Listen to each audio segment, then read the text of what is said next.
Welcome to the AirCon Vault. Here you can find recordings of the live streams from Eric's audio conference. These are made free thanks to our sponsors.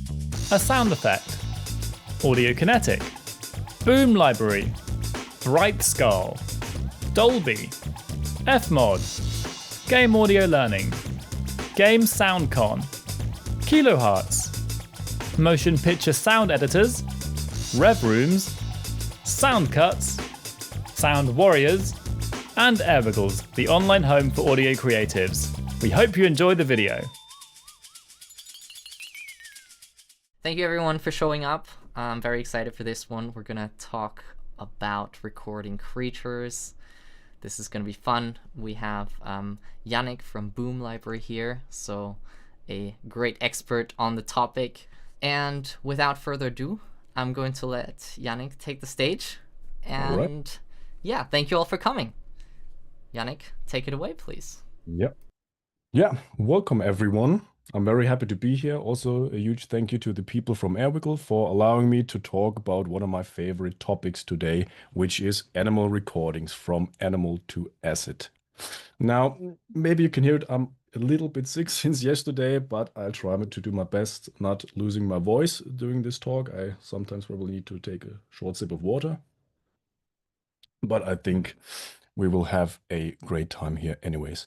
Now, I really love talking about that topic, and sometimes even that much that my girlfriend gets annoyed. I was recording donkeys a while ago, and I was talking so often about it that she decided to buy me these donkey figures here, and also started calling me Donkey as my nickname.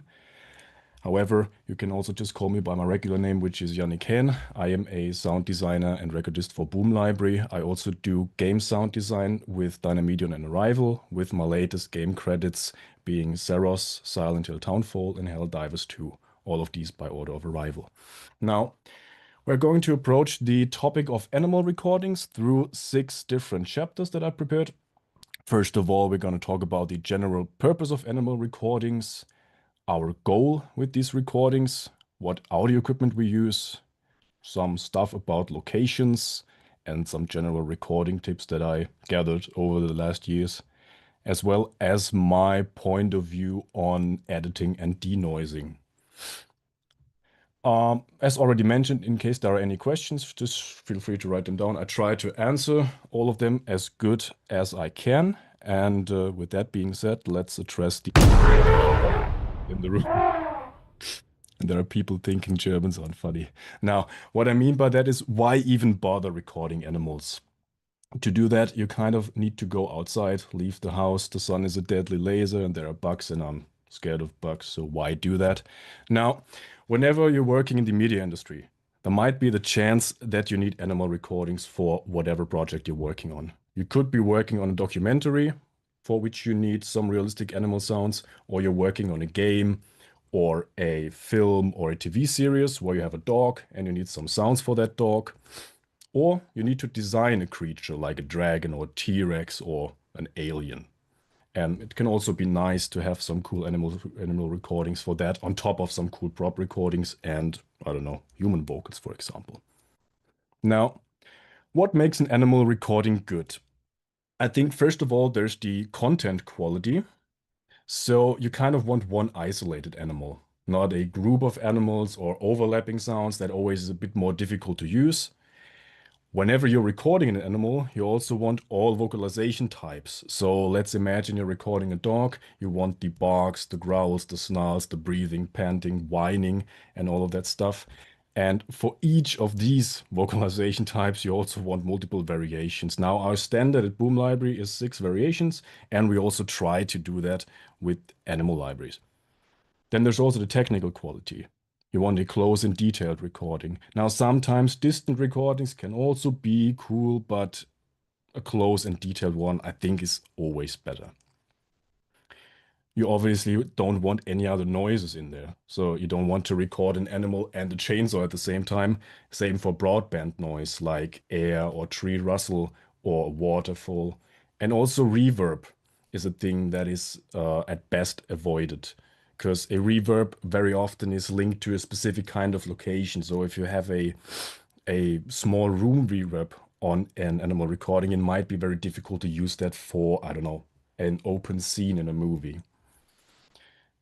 But at the same time, you also want to preserve the natural character. What I mean by that is there are, for example, spectral denoisers and stuff that can create artifacts. And again, these artifacts also can make it a bit difficult to use that animal recording later, for example, for a very realistic use case like a documentary. Now, let's take a quick look how we recorded animals for alien life. That also translates to other creature or animal libraries that we did, but that's the most recent one, and that's the one that I recorded animals for, together with many other great recordists and sound designers. Now, as you can see, each state is recorded in two ways. There's one file called 100K, that is a ultrasonic recording in mono, and there's a second file called ST, which is a stereo recording. Both of these are in 192 kilohertz and 24-bit. Now, why is that? Let's first take a look at the 100K file. I like to think about that file as the sound design file, because whenever you're designing creatures, often you kind of want to do a lot of pitch shifting or time stretching. And what you do when you time stretch audio is you basically slow it down. And when you have an ultrasonic recording, there is a lot of ultrasonic content present that you just can't hear when you play it back at regular speed. However, if you slow it down and stretch it, you kind of pull all of that ultrasonic frequency content into the audible frequency range. And your sound still has fidelity, still has detail and character. Now, if you record with a microphone that is just not capable of capturing that, or a sample rate that doesn't allow capturing that much information, your sound, especially with heavy pitch shifting and time stretching, will just sound a bit duller and lose the fidelity a bit faster. And the stereo recording, that's probably the one I would use for natural use cases. However, you can of course also use that to add some natural stereo width to a creature design that you're doing. Or you can use, in general, whatever microphone you prefer, because they all also sound a bit different. Now, we can also listen to some examples. Now, that is a parrot, the stereo version of a parrot that I recorded for the Alien Life library in original speed. And now slowed down -30 semitones. The same one recorded in ultrasonic and slowed down -30 semitones. Now, I'm not sure how well that translates through Zoom audio, but the ultrasonic one still has more high frequency content there. And we can also see that, for example, when looking at it in a spectral way. Now, that is the ultrasonic recording in 192 kilohertz, slowed down -30 semitones again. And if I render that sound before pitching it in 96 kilohertz and then pitch it down the same amount, we can already see that there is less information present. Now, that is just a little bit, but there's already a little bit lost. Now, if you go even further and render it in 48 kilohertz before pitching it down or slowing it down in that case, there's quite a bit of information lost. So that is kind of the reason why we work with ultrasonic microphones and a high sample rate like 192. Now, what specific gear do we use?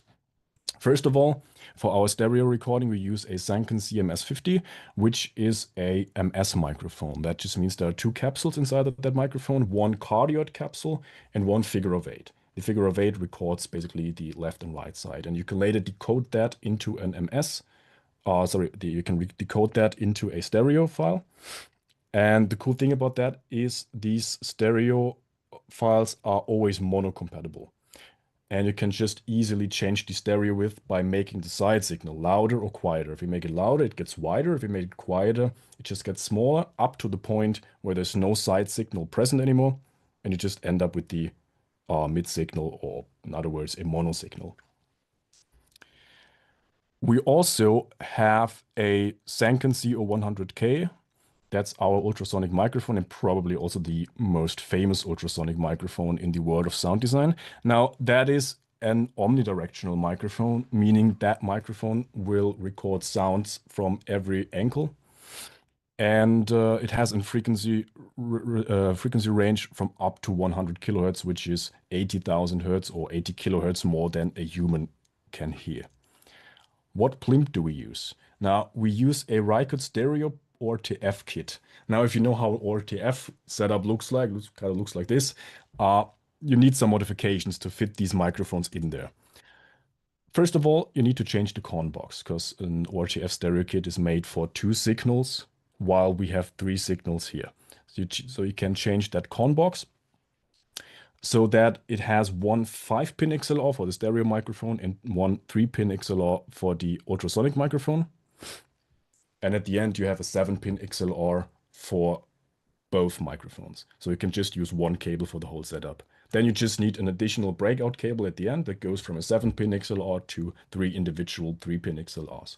One for the mid signal, one for the side signal, and one for your ultrasonic microphone. Then you can use these Rycote MS stereo clips here to hold the upper microphone on the lower one. And of course, you need to change these lyres or shock mounts or however you want to call these clips holding the microphone so that they allow you to put in that whole setup. In regards to recorders, I personally work with a Zoom F8N Pro inside of an Orca bag powered by a rechargeable battery pack from Nua. I think these battery packs are normally meant to power cameras or lights, I think, but you can just use a DTAP 2 high rose, I think it's called, adapter to plug it into your recorder. Now, the most important thing for me was that this thing allows, of course, up to 192 kilohertz at 32-bit float, because I love recording in 32-bit float when recording animals, because many animals, for example, donkeys, have an incredible high dynamic range. From their typical praying, shrieking sound being incredibly loud to some very subtle, soft breathing or snorting. And when you're working with a 24-bit recorder, it's sometimes difficult finding the right microphone input level to capture both of these without the extremely loud ones running either into clipping or limiter and the quiet ones dying somewhere down there in the noise floor. And the second good thing about it is it takes all of that mental stuff away from you and you can focus on being present. You don't have to worry about microphone levels and can focus on positioning yourself in the right space, acting with the animal, not walking into whatever stuff is on the floor. And that is also a very helpful thing, I would say. Now, other recordists at Boom Library also like using sound devices or Sonosax recorders. I personally use a pair of Biodynamic DT770 Pro for the headphones, but I would just say use whatever headphone is comfortable, and I highly recommend using closed ones. It's just easier to monitor everything. Now, what should you know before hitting records? Or let's phrase it differently, why do animals make sounds? I think that's always important to figure out. For example, you could figure out when is their mating season. Now, some animals make only specific sounds during mating season. Some animals only make sounds during mating seasons, or they're just more vocal. I know that's the case for some birds, and also for at least one specific kind of camel that I recorded in, I think, early 2024. And I was just looking up that location. I talked to the animal owner there, and I was told, well, their mating season is in winter, so it only makes sense for me to come there in December, January, or February. So I traveled there, and a funny thing about camels when they're mating season, male camels have a organ in their mouth called, I think, a dula, which is just a big flesh sac that they can inflate that then comes out of their mouth, and that thing creates a weird gurgle growl-ish sound. I think the sound is called a blubber, which describes the sound very well. And I was told that this is very attractive for female camels. And the bigger that flesh sac is, the more attractive the camel is. And that's something that you can then record and witness when you're there during mating season. Another quite obvious thing to figure out is if the animal is nocturnal. Of course, if it sleeps during the day, it doesn't make sense to go there by day. Now, I'm not sure how scientifically accurate that is, but I would also say figure out if the animals are social. So when I was recording donkeys, I first tried recording donkeys in an isolated way. So I was taking one donkey, isolated from a group, and try to get some sounds from him. Like, because I said we kind of want isolated vocals and not group vocals. However, I was not really successful with that. Now, whenever you're not successful, you kind of need to adapt your strategy and maybe also break with some rules. Not really break. It's not really breaking the rule because you can still get individual vocals, but then maybe try recording them in a group. And that was way more successful because whenever there are other donkeys around, there's kind of a reason for a donkey to make a sound because they can communicate with each other. And I was getting a bunch of group vocals, a bunch of overlapping sounds, but in general, way more individual vocals than when I tried recording an individual one. You can also figure out if these animals make sound when expecting food. That's what we did with some harbor seals. So the trainer there had some fish, and whenever you give them some fish or present them some fish, they start making sounds. I think that's pretty much the same for many other animals as well. For example, dogs, I think also do that. I remember that from my guinea pigs back in the days when I was a child. I just need to enter the room whenever they expected food and they would just completely lose their mind. But I think they always lost their mind when I entered that room, if I remember correctly, because they are almost hungry all the time. Now, you can also figure out if they react to sound. However, I would ask the animal owner before if that's fine. But that's again a donkey story. I could even get more sounds out of a donkey group when I'm standing there with the Bluetooth speaker. So I had this small Bluetooth speaker with a like Velcro thing attached to my recording bag. And I prepared some donkey sounds before from an older library. I attached a short sine wave beep sound to my donkey trigger sounds so that I later don't confuse them with the new sound because you don't just want to blast donkey sounds into an open field, record it, and then sell it as a library again. That would be a scam, I think. When I started playing these sounds while I'm surrounded by donkeys, I could get even more reactions because quite often the donkeys would react to that. But again, that doesn't work if there's just one donkey around because I feel like that one donkey understands that I'm not a donkey, at least not in the literal sense, and there's no reason to answer. And of course, he's also confused because I don't look like a thing that is capable of producing that kind of sound. Now, where should you record? Should you record indoors or outdoors? To keep it short, I think most of the times it's better to record outdoors because even some professional recording rooms, for example, if they're meant for music, still have a reverb. And that again makes it quite difficult to use. Most of the times you're better off recording outdoors on a quiet spot. And also, for example, for some smaller animals, because you could think about recording them, for example, in a living room. Whenever you're recording with an ultrasonic microphone and there are some electronical devices in that room, you can get a lot of stuff on your recording because these devices emit sometimes some ultrasonic noise like beeping or I don't know, buzzing in the ultrasonic range that you just can't hear. But as soon as you start slowing that audio down, it gets quite audible. Now, in case you have a professional recording room without any reverb, you could give it a try. I tried that with a dog, but that room acoustic there is very weird, or it's almost the lack of room acoustic there. It's weird for humans, and I felt like the dog also was confused about that and didn't really know what to do with it. And I think I could have gotten more out of that dog if I would just record it somewhere outside. But if it's easy for you and you have a recording room, I would also say just give it a try. Maybe it works. If it works, great. Saves you a lot of time later when denoising the audio. Now, if you're like me, you remember there are these places where they have a bunch of animals called zoos. And it might make sense to go there and record everything, and you end up with a ton of great animal recordings. Now, is that the case?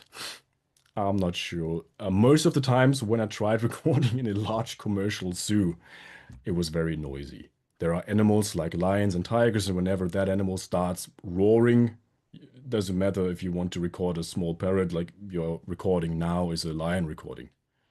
There are also customers, or like not customers, but visitors. They also don't care about you and that you want to record there. They can also be very loud. There are air conditioning units sometimes when there's a restaurant, or sometimes there are big buildings where they store food for the animals. They're often, I think, air conditioned. And these units can also make a lot of sound. And sometimes there are also staff members driving around in some kind of vehicle because they need to get from point A to point B. There are also, like I said, buildings. And if you're recording a loud animal next to such a building, you get a lot of reflections, and that can be very annoying. And it gets even worse when you try to record small animals, because these ones are often only in cages or inside of some buildings where you get even more reflections, even more reverb, even more noise. Sometimes there are even small waterfalls in there. And it's just probably the most horrible room to ever record in. You can also get overwhelmed by the amount of animals because you want to record everything. You don't know how much time to spend with each animal. And at the end of the day, you end up with like one sound here, one sound there. But like I mentioned before, when you record an animal, you want all vocalization types with a lot of variations. And that's really difficult to do in a zoo unless you just go there for maybe one or two animals. Now, to summarize, what is our goal in regards to the location? I would try going for small, quiet, rural locations. And you can just focus on one animal at a time or a small number of animal types. You know, if you're visiting a farm and there is a pig and a horse and a donkey, like you can of course record multiple animals, but not try to aim for 50 different animals on one day. It's just probably not realistic, I would say. Some good examples from my own experience. Private animal owners, or for example breeders. I visited a family who breeds donkeys, or maybe trainers, just thinking about dog trainers, for example. They could have a bunch of dogs. Farms or smaller zoos, like I'm calling them smaller zoos because I visited some farms that are similar, not really a zoo, but kind of. You can pay them a bit of money and then walk around there, but it's just way smaller, less animals, less visitors, and more space. So it's way better to record there than in a huge zoo. It's a similar thing with some rescue stations and animal sanctuaries. These are also sometimes kind of similar to a zoo, just less animals, more space, and less visitors. And at least in Germany, there are these things called falconry centers or bird sanctuaries. In German, they're called Falknerei. These are just places where they have a bunch of birds. Often they focus on different birds of prey. And if you're lucky, there's some staff member there that can just bring you each bird. You record it, they take it back, get the next one, and you can, if you're lucky, you get quite a lot of recordings out of such a place. Now, how could you use all of that information? I would just use it as a starting point for research. It could help you to evaluate the quality of a location whenever you found a location. And it can also be useful to find the best spot when you're on a location. And how to apply it step by step. First of all, just look up locations by using these keywords. For example, you could just enter farm and wherever place you live, and the animal type, and so on, until you find some locations. Whenever you find a location, I recommend always checking it on Google Earth and Maps, because you can see quite a lot of things there. You can see if there's, for example, an airport next to it, or a highway, or a chainsaw testing facility. It also can be cool to check flight radar data. There are some websites that allow you to do that, so you can also see if there's some air travel, or if there's only air travel during a specific time during the day. Then I would recommend just talking to the location owner. Of course, ask them if you're allowed to record their animals. Ask them if it's quiet there, or if it's maybe quiet only during a specific time of the day. It can also make sense to specifically say what you mean by quiet, because when you're from the audio industry, you kind of mean the absence of sound when you're talking about quiet, because it could be the case that some other people, non-audio people, consider a place with just a waterfall and some birds to be quiet just because it's not annoying. So that might be the case. I'm not saying it is, but it could be. It's always a good thing to sometimes specifically say what you mean with these words and not expect that they have the same understanding of these words as you have because you're working in that specific industry.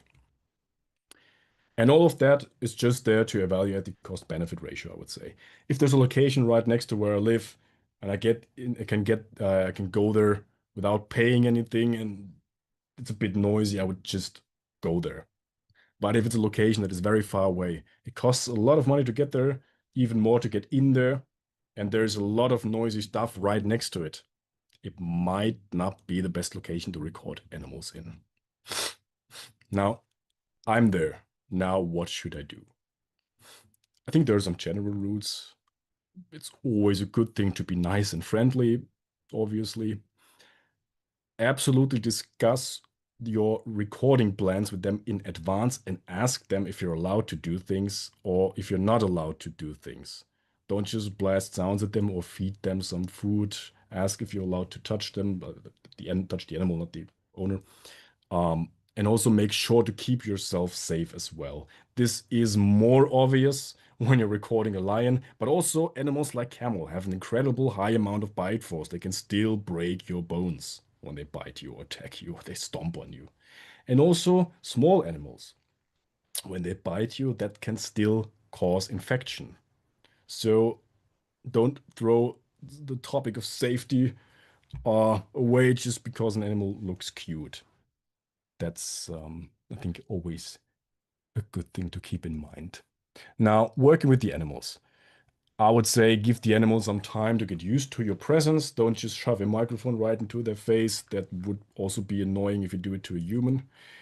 Keep your movements slow and predictable and don't like approach the animal from behind. If you do that with horses or donkeys, you might get kicked, and that is pretty painful.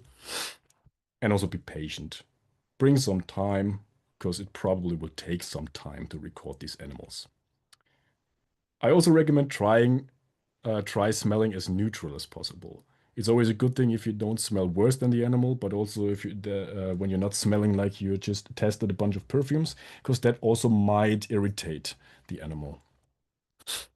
And most importantly, prioritize the animal's well-being over the recording. There's no recording that is worth harming or hurting an animal. Never. That's, I think, the most important one.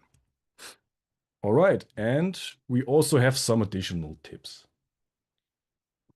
I always like to mark good takes with a snap or clap. I mostly snap because in one hand I got the microphone and clapping is kind of difficult, so I snap. And that has two huge benefits. First of all, sometimes you record for 8 hours with 5 sounds during that duration, and you can save a lot of time when editing, when you just snap after each good take, because it kind of creates almost like a marker in your timeline. So you can just scroll through it, see, there's a peak, there's a good take, there's a good take, save you a lot of time. And also, you have many points that allow you to easily sync both channels or both microphones, because we want them to be synced, of course. And syncing with that kind of transient thing is always easier than syncing without it. Now, don't stop recording too early. Don't just hit stop because as soon as you walk to the next animal, there's always a lot of stuff that could happen between. And I would also say wear headphones all of the time to hear if, I don't know, maybe the cable is not plugged in right or your battery died 5 hours ago. Would be very sad to not notice that. And now, after you're done, what do you do with your recordings? Now, I just start by throwing them all into a Reaper session. I personally work in Reaper, but I think most of that stuff should also apply to every other DAW. I throw everything into Reaper. I then look at an 8-hour-long timeline. I take 5 minutes to cry about it before separating it into stereo and ultrasonic tracks. I then check that these are aligned. Again, these snap transients are very good for aligning that, but also check by ear. Just listen to it if it sounds good as well. I then group everything so I can edit it at the same time. I create regions and markers around all the takes I want to use. Sometimes I also write down comments, or use some kind of colors to for example, show when a take is very good. For example, I already had a recording where I had some very good takes, some and some very distant ones. So I colored all the very good ones green, the other ones yellow, and the very bad ones red. Or I use one color for all growls, all snarls, another one for, like, I don't know, any other sound type, whatever works for you, so you just quickly see what's going on in your session. And then I start editing these sounds while listening to a limiter. Just slam FabFilter Pro L on, gain all the way up to +30, because that allows you to also make more natural fade outs. And I also listen through a limiter when I denoise them. Just because when an audio sounds clean, even when listening to a limiter with heavy compression, you can kind of be sure that whenever you're designing a creature with it, you can actually also apply a lot of heavy processing there. You can smash on some saturation, distortion, and compression without immediately bringing up some ugly noises or artifacts. But also check if it sounds good without the compression, of course. After that, I just categorize all sounds, create variation files, and apply a UCS compliant naming. Now, there is also a lot of information about UCS category system on the website, but just to quickly walk you through it, how it roughly looks like. There's a UCS category for each animal type or broader animal type. Then there's a vendor category, which most of the time I think has to do with the library categorization that you do for your specific library. I then start by adding the animal type. You can also add additional information like, is it a female or male animal? Is it a juvenile or a grown-up? Or is it a specific breed of animal? For example, dogs have multiple breeds. You can add that there as well. I then like to write down the sound type. Again, is it a bark? Is it a growl? Is it a snarl? I always like using dogs for that example because most of the people are familiar with the different kinds of sounds the dog makes. And then some characteristic. After that, there's just B00M, which is just the short version for Boom Library. Then the library name and the microphone. So, for example, in Alien Life, it would look something like this. There's Animal Farm, which is the UCS category for farm animals. Then there is our categorization system for the library. I think we had different sizes like animal large, medium, and small. I then wrote down donkey, the sound type, which was bray shriek, and a characteristic like agitated. At the end, there's ALCK, which stands for Alien Life Construction Kit. Now, I'm not sure how familiar you are with Boom libraries. We always have, or most of the times, have construction kits.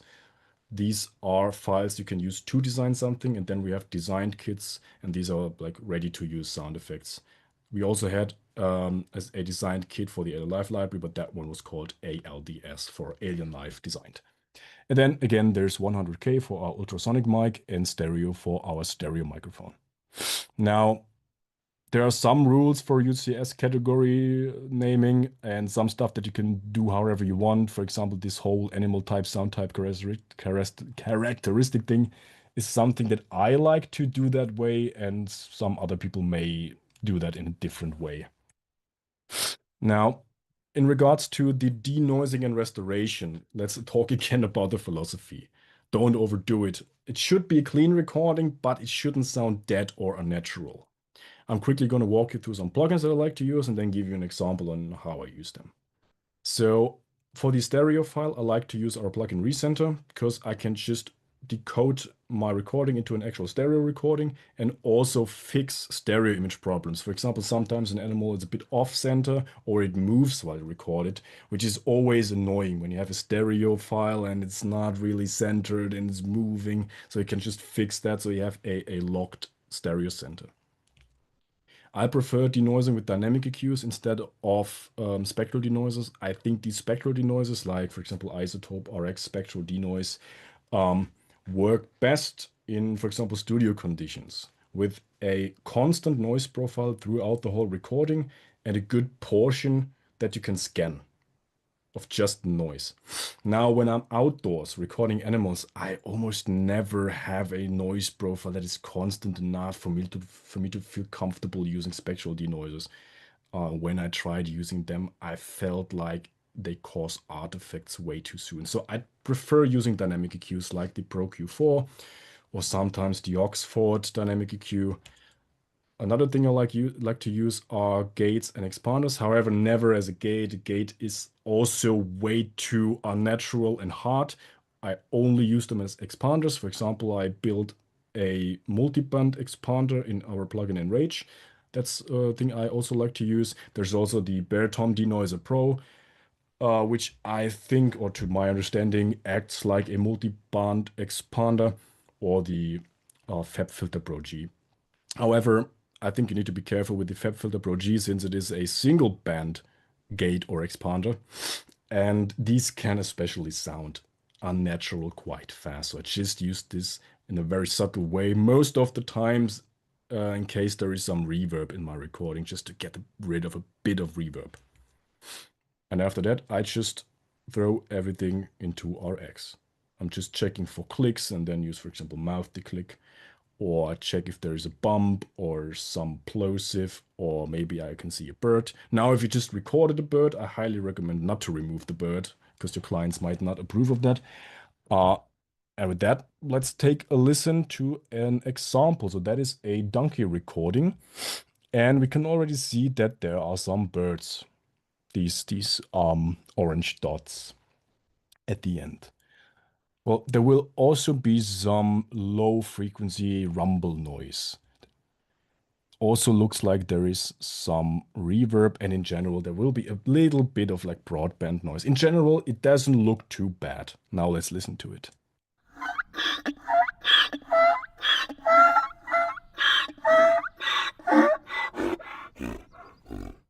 I just love how donkeys sound. Now, as I said, it's not too bad. I also recommend listening to that through headphones. Now, what I did is, no, that was back in the days. That's why I was using the Q3 instead of the Q4. I just used the FabFilter Q3, like I said, as a dynamic EQ for denoising. In addition, the Oxford dynamic EQ. I sometimes also like using Unveil from Synaptic, which is some kind of de-reverberation signal enhancement thing.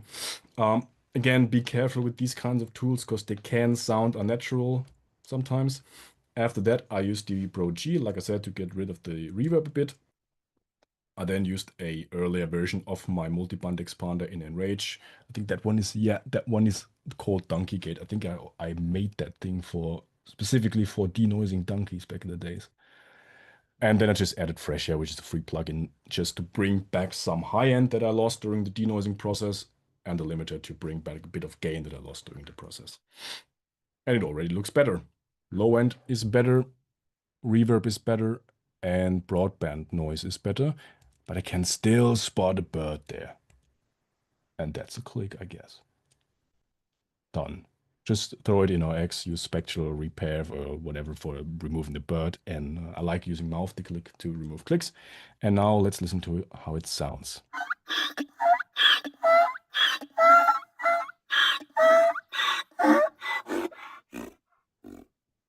Already sounds better.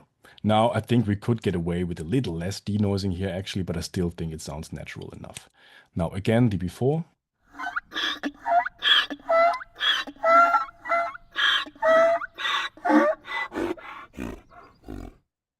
And after.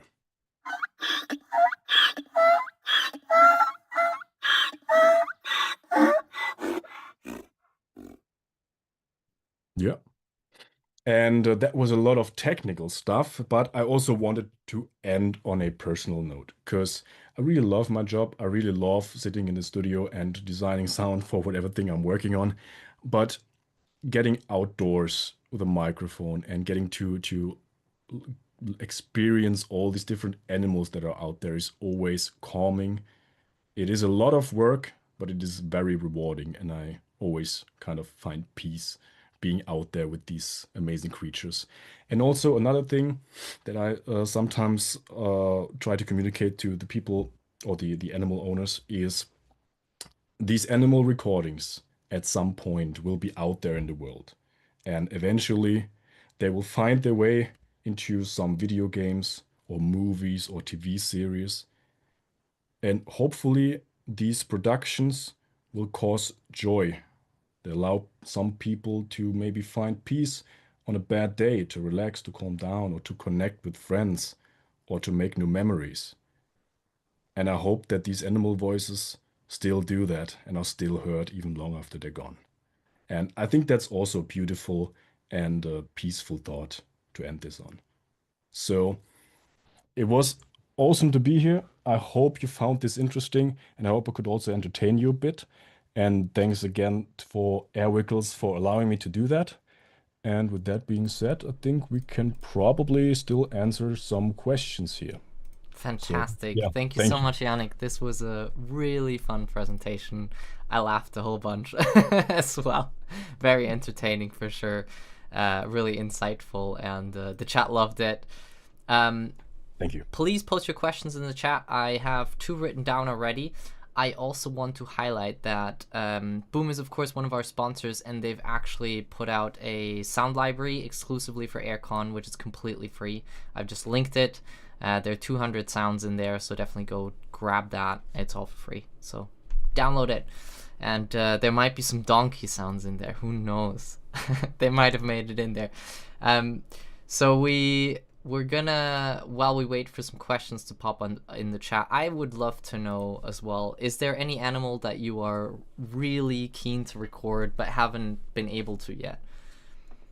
Yeah, I would say crocodiles and alligators. They're just very difficult to find in Germany. And I also think they don't make sounds that often. But whenever you hear such a recording, you can just look it up on YouTube, for example. They have very, very dangerous sounding gurgle and growl things where I'm not even sure if it's actually like a typical vocalization, because I think it's more or less the back of the alligator vibrating. Would love to record that, or also maybe record some underwater live, but I think that's very difficult as well. That's interesting. I guess you would approach that with hydrophones, but they're Yeah, very... probably. Or sometimes there are also animals like dolphins. They can also like come out of the water, so you can still capture them with microphones. Like for example, we have some dolphin recordings in the Aquatic Predators. It's just that I didn't record these, and I would love to do that because it's very. I think that's very, very funny to do. Yeah, definitely. That's true. All right, so we have a couple of questions. So first of all, can you get into some of the microphone techniques, proximity, and time ranges you used in order to maximize your time and material collection? What was the second one? Time? Just basically how do you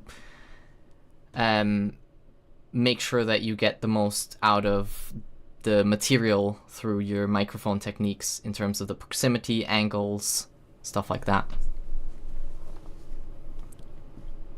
I think that just depends on the animal you're recording and how. Sometimes you can get pretty close to animals. There are other animals where you can just, though it's not that easy to get close. Of course, sometimes it's more difficult to get close to a lion, I guess. Or I was trying to record wildlife, for example. I tried to record boars, and it's also difficult to get close to them, also because they're dangerous. Yeah. And it's tough to say. I mean, there are also these parabole plastic things that you can put around the microphone, so it gets a bit wide. The range gets a bit wider, but that also makes it difficult to record simultaneously in stereo. And they also affect, to some degree, I think, how natural the recording is in the way they reflect things. It's tough to say. I think that totally just depends on the animal, and if it's an animal you're comfortable being close to, I think just how should I say that? Try being close to it without. I think sometimes they signal to you when you're getting too close. I think just kind of watch how the animal behaves. If it looks normal, if it shows some signs of distress, maybe get back a bit. And I don't know, it's tough to say. Was that even what the question was about, or? Yeah, no, that was. I think that was it as well. I think that answered it pretty much. Yeah. Then, in terms of, there's a question about microphones. So of course you said you have the Sanken and everything like that. But someone asked, how do you know what microphones to buy? There are so many options and it's overwhelming. I think this is specifically also for maybe someone that doesn't have a massive budget. I think mostly it just depends on the use case. If you don't want to pitch it, for example, if you're just doing some documentary stuff, there might also be other cool microphones. In general, I personally also love microphones from Lohm because they have a very good frequency range, and the only thing is they're pretty hard to get. But I think for what you're paying, you're getting a lot of good quality, and I also have a bunch of Lohm products here. I would just say get on their mailing list and follow their Instagram, because they always post when they're about to release a new batch, and then just, I don't know, it's almost like, I guess, buying Taylor Swift tickets, just be on the website, refreshing, and be logged in PayPal, and then buy something. They're really good. They have a good frequency range.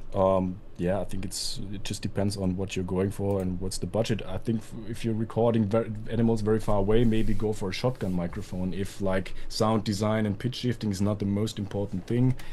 In regards to recorders, Zoom also has some very small recorders like the F3, for example, that I think also allows recording up to 192 kilohertz with 32 bits. It just has only 2 channels, which isn't enough for our 3-channel setup, but I think there's many options out there. I would just figure out what you're after. If it's just animal recording for realistic purposes, then I don't know, maybe go for a shotgun microphone or some kind of stereo setup. If you also want to apply heavy processing, pitch shifting, and you want to design, I would go for a microphone that has some ultrasonic frequency and a recorder that allows recording in higher frequency and higher sample rates, and I don't know, figure it out that way. I can also think about it and get back into the air wiggles thing later and answer it again a bit more detailed. That sounds good, but I think that was already a good list for sure as well. Then we have someone asking, what common errors do you see RX newbies, and I guess also you don't use RX that much, so in general, making when cleaning up dialogue, animals, or anything else, basically? Dialogue stuff is pretty tough for me to say because I don't really do that much dialogue. I think in general, spectral denoising and all of that stuff is very, very easy to use, and you can remove quite a lot of noise and quite a lot of reverb very fast. But I think with that, it's very important to also always have a good reference, like a great animal recording that sounds natural, and to kind of have a division next to what you're denoising, to not lose track of how it sounds, because you can get used to the sound and then you overhear these artifacts. So always listen back to a very good animal recording to see, is there enough high end present, or are there some of these chirping water-ish artifacts from denoises. And if you're designing creatures, I personally think they don't matter that much. I normally, when I design creatures, slam a lot of denoises on because I want these artifacts to stylize it. But if you want to use them in a natural way, I recommend always having a reference, and maybe try learning how to denoise in a good way while using dynamic EQs or then multiband expanders and all that stuff, because it can also sound unnatural, but they don't cause these chirping artifacts like spectral denoisers do. Yeah, that's great tips. Also on RX specifically, there's a documentary that I filmed with Mattia Cellotto on animal hyperrealism, and there's a whole section about RX in there, so you can also look that up if you're interested in specifically RX. Then we've got another question. So you touched upon the different places you look at recording. What is your process in finding a place to record for a specific animal? What is my... Sorry? The process in finding a place where you want to record a specific animal. So I guess, for example, an alligator. Well, for an alligator, I just Googled where even can I find them, except for maybe flying to, I don't know, North America or whatever. I normally start by just Googling the animal and where do I find that. sometimes a bit more easy. I mean, there are some animals where you just know where to look for these. For example, with donkeys, I don't know if that's a thing in other countries as well, but we have like a thing here in Germany called donkey therapy. So the idea behind it, I think it's mainly made for CEOs and people like that. The idea behind it is you get to wander around with a donkey or to go hiking with a donkey, and if you're able to get the donkey through a hiking path, you're basically able to lead whatever person you're working with. I'm not sure if that's true, but that's the kind of philosophy behind it. I knew these places are around, so you can just look for that. For other animals, there are other animals where you just know you won't find private owners. So lions and stuff like that, you need to look out for either zoos or, I don't know, sometimes there are specific lion or tiger parks. I think it depends on the animal. And if you can find some private owners or farms, I mean, farm animals are easier, I think, to find because I think there are in general way more farms than zoos and stuff like that. And the harder it is to find an animal, I guess the more, yeah, more research you need to make and hope for the best that you find what you're looking for. I think, yeah. Yeah, that makes sense. That's good process. Then have you considered using contact mics on animal throats? Seems difficult to achieve, but could maybe generate some cool results. And of course, you've also talked about the low mics, and the famous geophone is there, which is a very bassy one. Yeah. Mm, I haven't used contact mics on animal throats, but I used contact mics on my own throat, and that's you need to really shave. That's the thing. It's hard to say on an animal because most animals are a bit hairy. I'm not sure because you need to hold very still, and otherwise you get a lot of handling and rubbing noises.